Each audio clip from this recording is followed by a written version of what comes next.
ఈరోజు మనం తెలంగాణలో ఉన్న బీఈడి, డిఎస్సి, గురుకుల, మోడల్ స్కూల్స్ ఇలా చాలా రకాల ఎగ్జామ్స్కి ప్రిపేర్ అయ్యే అభ్యర్థులం అందరం కలిసి ఒక వేదిక మీద ఏర్పాటయ్యి అందరం ముక్కుముడిగా అందరం ఒక్కటయ్యి ఈరోజు ప్రెస్ మీట్ని ఏర్పాటు చేసుకున్నాం.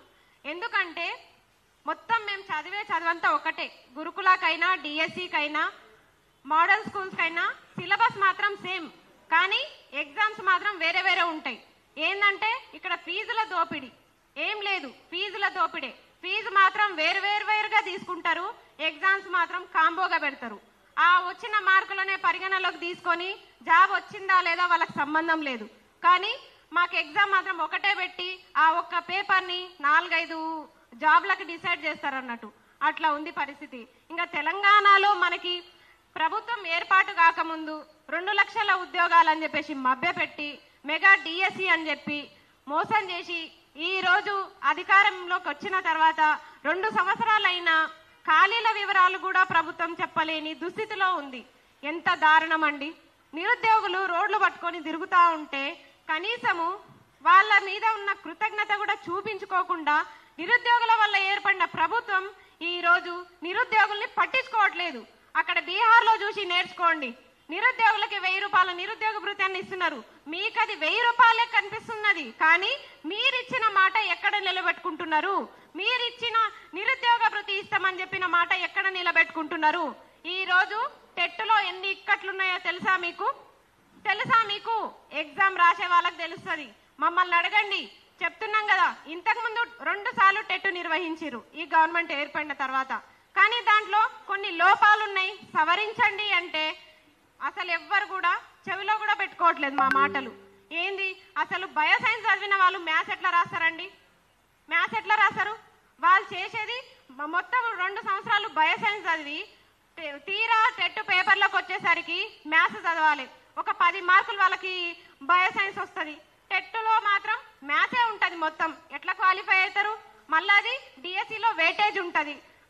అలాగే భాషా పండితులు చదివేది టీపీటీ, హెచ్పిటి. వాళ్ళేమో టెట్కి వచ్చేసరికి సోషల్ చదవాలి మళ్ళీ. అంటే వీళ్ళు భాషా పండితులు తెలుగు 1 సంవత్సరం చదివిన తర్వాత టెట్లో బీఈడి చేసిన తర్వాత ఇదంతా సోషల్ ఎట్లా రాస్తారు పేపర్ 2లో? కాబట్టి భాషా పండితులకి సపరేట్గా పేపర్ బిని నిర్వహించాలి. ఇది మా ప్రధాన డిమాండ్. ఎందుకంటే ఇది మేము ఎక్కడ లేని కోరిక అడగట్లేదు. ఆల్రెడీ పక్క రాష్ట్రమైన ఏపీ ప్రభుత్వం మనకి నిర్వహిస్తుంది. వాళ్ళు 2 సార్లు టెట్టు పెట్టిరు. వాళ్ళ గవర్నమెంట్ ఏర్పడిన తర్వాత కూడా భాషా పండితులకి వాళ్ళు న్యాయం చేస్తున్నారు, బయో సైన్స్ వాళ్ళకి న్యాయం చేస్తున్నారు. వాళ్ళు ఏ సబ్జెక్ట్లో చదువుకున్నారో ఆ సబ్జెక్ట్లోనే ఎగ్జామ్ పెట్టి వాళ్ళు చాలా మంది విద్యావేత్తల్ని తీర్చిదిద్దుతున్నారు. మీరు మాత్రం మా పొట్టన కొట్టి మాకు రాని సబ్జెక్ట్లో మమ్మల్ని దింపేసి మీరు చదవరా అని ఇబ్బందులు పెడతా ఉంది. ఎందుకు? ఒత్తిడి పెట్టుకొని మేము ఎంత చదువుతామండి? ఒత్తిడి పెట్టి మమ్మల్ని ఎంత చదివిస్తారు? అలాగే టెట్ ఫీజులు ఎవరు అడిగిరు మిమ్మల్ని ఆన్లైన్ ఎగ్జామ్ పెట్టమని చెప్పేసి? మేము అడిగినామా? ఆన్లైన్ పెట్టి 1000 రూపాయలు వసూలు చేసుకొని తీరా చూస్తే 200 కిలోమీటర్లు 300 కిలోమీటర్లు మేము దూరం పోయి రాయాలా? మాకేం అవసరం? మేము అడిగినామా? 200 ఫీజు పెట్టి మమ్మల్ని మా జిల్లాలోనే ఆఫ్లైన్ ఎగ్జామ్ పెట్టండి, మా పక్కనున్న స్కూల్స్లోనే మేము ఎగ్జామ్స్ రాసుకుంటాం. మేము అడగనట్టు మమ్మల్ని. ఇంకొకటి, మీరు మేనిఫెస్టోలో ప్రకటించిరు, మేము అధికారంలోకి వచ్చిన తర్వాత ఖచ్చితంగా నిరుద్యోగులకి ఎలాంటి ఫీజు లేకుండా మేము ఎగ్జామ్స్ అప్లై చేసుకుంటాం అని చెప్పేసి. ఇప్పుడు ఎక్కడ మాట ఎక్కడ నిలబెట్టుకుంటారు? వేలు ఫీజులు వసూలు చేస్తున్నారు. మేము కట్టే ఫీజులతోన మీ ప్రభుత్వం 10 సంవత్సరాలు కూడా నడుపుకోవచ్చు. అన్ని ఫీజులు వసూలు చేస్తున్నారు మా దగ్గర. ఇంకెక్కడ మాకు నిరుద్యోగులకు న్యాయం చేస్తున్నారు మీరు? నిరుద్యోగ భృతి లేదు, కనీసం ఒక అర్హత పరీక్ష అండి. టెట్టు లోపలనే ఇన్ని లోపాలు ఉన్నాయి, దయచేసి ఇది సవరించండి అంటే పక్క రాష్ట్రాల్లో జీవోలు మారినాయి, మరి ఇక్కడ ఎందుకు మారట్లేదు? మీ టీఎస్ టీజీగా మారింది, చాలా జీవోలు మీకు అనుకూలంగా మారినాయి, తెలంగాణ తల్లి విగ్రహం మారింది, కానీ మాకు చదువుకోవడానికి ఇబ్బంది అవుతుంది. మేము చదువుకున్న సబ్జెక్ట్లోనే మాకు ఎగ్జామ్ పెట్టండి అండి మాత్రం మీరు జీవోలు మారుస్తలేరు. ఎందుకంటే మీకు ముందు ఆ జీవోల పట్ల అవగాహన లేదు. ఇంకొకటి, మాకు ఆఫ్లైన్ ఎగ్జామే పెట్టాలి. డిఎస్సి, గురుకుల, మోడల్ స్కూల్స్ మొత్తము ఒకటే నోటిఫికేషన్లో కలిపి పెట్టాలి. ఎందుకంటే సపరేట్గా పెట్టిర్రు లాస్ట్ టైం. మొత్తం బ్యాక్లాగ్సే ఉన్నాయి. ఎన్ని ఉద్యోగాలు బ్యాక్లాగ్ ఉన్నాయండి? డిఎస్సిలో బ్యాక్లాగే మిగిలిపోయినాయి. గురుకుల ఎగ్జామ్ పెట్టిరు. మొట్టమొదట ఎల్బీ స్టేడియం నిండడం కోసం మా బతుకుల్ని ఎండబెట్టిరు. మొత్తం ఎల్బీ స్టేడియం నిండింది, కానీ నిరుద్యోగుల జీవితం ఎట్లయింది చూడండి. ఇప్పుడు 3000 పోస్టులు ఈరోజు బ్యాక్లాగ్ లో ఉండిపోయినాయి. నిరుద్యోగ అభ్యర్థులు, గురుకుల అభ్యర్థులు ఇప్పటికీ రోడ్లపైన తిరిగే పరిస్థితి ఏర్పాటైంది మీ వల్ల. కాబట్టి మోడల్ స్కూల్స్ నోటిఫికేషన్ అయితే 14 సంవత్సరాల నుంచి లేదు.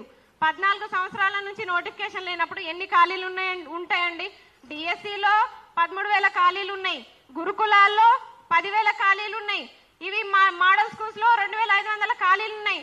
ముక్కమడిగా అన్ని నోటిఫికేషన్లు ఒకటేసారి రిలీజ్ చేస్తే చాలా మంది నిరుద్యోగులకి ఉద్యోగాలు వచ్చే అవకాశం ఉంటది, బ్యాక్లాగ్లు ఉండవు. కాబట్టి ఇది దృష్టిలో పెట్టుకొని మీరు ఈ నోటిఫికేషన్స్ అన్ని ఒకటేసారి విడుదల చేయాలని చెప్పేసి మా డిమాండ్.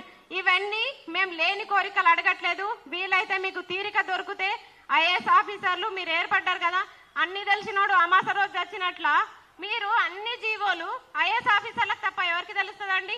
ఎవరికి తెలుస్తుంది? అయినా సరే మీరెందుకు పక్క రాష్ట్రాల జీవోలను ఆదర్శంగా తీసుకోరు? అన్నిట్లో ఆదర్శంగా తీసుకుంటారు. పక్క రాష్ట్రాల జీవోలను ఒకసారి చూడండి.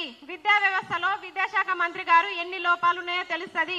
మేము విద్యాశాఖ మంత్రికే సూటి ప్రశ్న అడుగుతున్నాము. మీరు 18 గంటలు పనిచేస్తా ఉన్నా అంటున్నారు.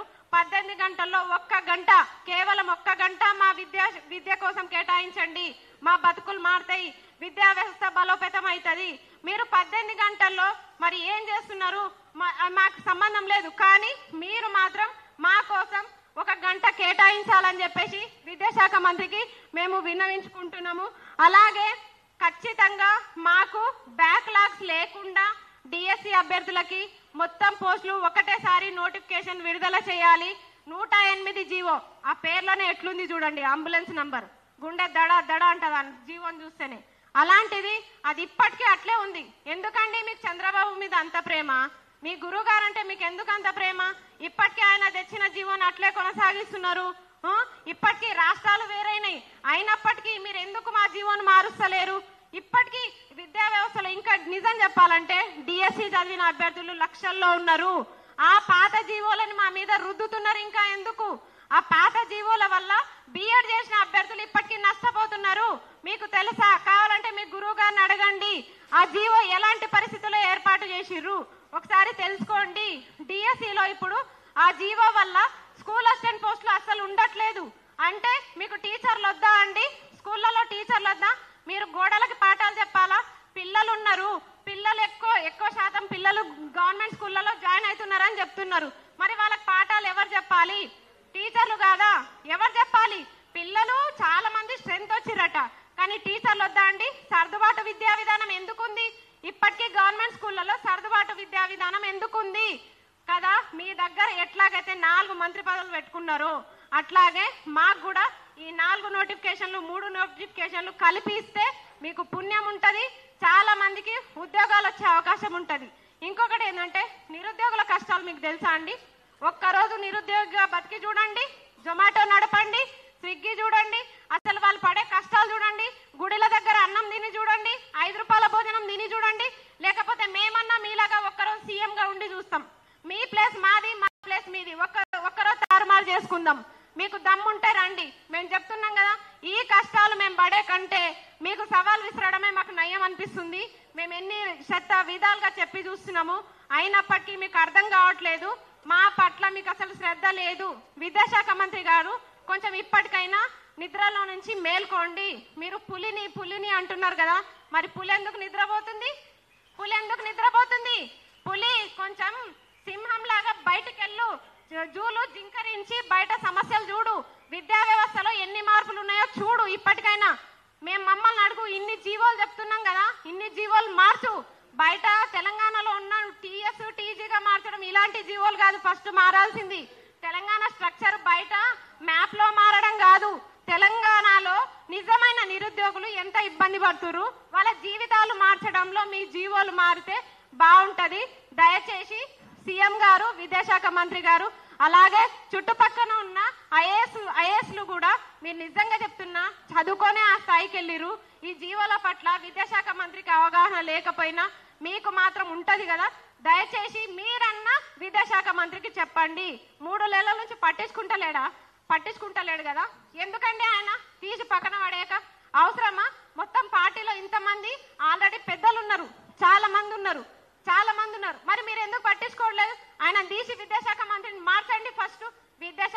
మారే వరకు మా బతుకులు మారవు. కాబట్టి మాకు జంబో అండ్ కాంబో నోటిఫికేషన్ కావాలి కాబట్టి డిఎస్సి గురుకుల మోడల్ స్కూల్స్ ఒకటేసారి మాకు నోటిఫికేషన్ ని విడుదల చేయాలి. ఒక్క మైనార్టీ గురుకులాలనే 3488 పోస్టులు వేకెన్సీస్ కి అవుట్ సోర్సింగ్ లో నోటిఫికేషన్ ఇచ్చిర్రు. అంటే మిగతా సొసైటీల్లో ఎన్ని ఖాళీలు ఉంటాయి? అది మీరే ఆలోచించండి. నేను చెప్తున్న లెక్క కాదు, వాళ్ళే చెప్పిర్రు ఈ లెక్క. మీరే ఆలోచించండి. థ్యాంక్ యూ, నాకు ఇంత మంచి అవకాశం ఇచ్చినందుకు అందరికీ.